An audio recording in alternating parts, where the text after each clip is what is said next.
Welcome to Art Walk with Cassie.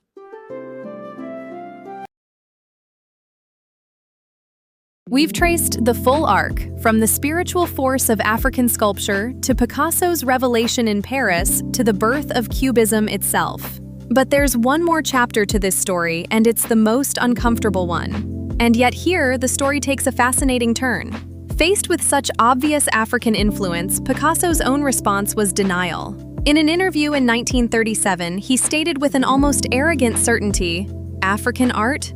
I don't know what that is." The original French was "La nègre connaît pas."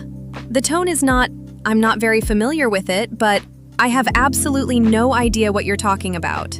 On other occasions, he repeatedly insisted that the inspiration for Les Demoiselles d'Avignon came from ancient Iberian Peninsula sculpture and had nothing to do with Africa. But what were the facts?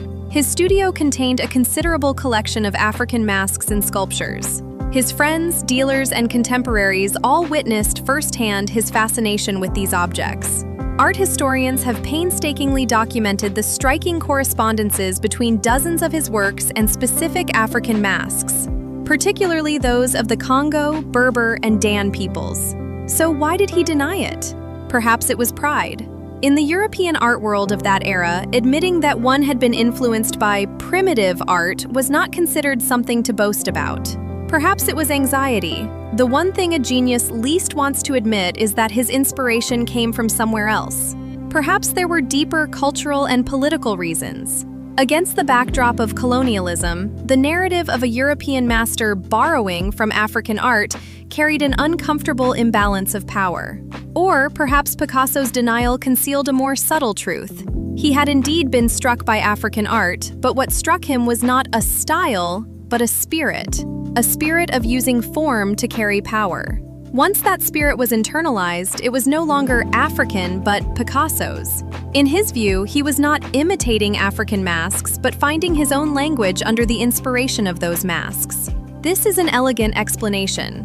Also a very convenient one. Standing in the gallery of the Shanghai Picasso Art Center, gazing at African wood carvings and Picasso's paintings hanging side by side, what lingered in my mind was not the stylistic similarities, but a more fundamental question.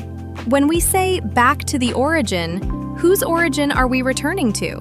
Picasso drew inspiration from African art, founded Cubism, and rewrote the history of modern art. He became one of the greatest artists of the 20th century, his works priceless, his name immortal. Yet the African craftsmen who created those masks and sculptures remain, to this day, nameless. Their works are still often labeled primitive art, quietly housed in glass cases in ethnographic museums. Not art museums, but ethnographic museums. The flow of inspiration has never been one-directional, but the distribution of glory very often is.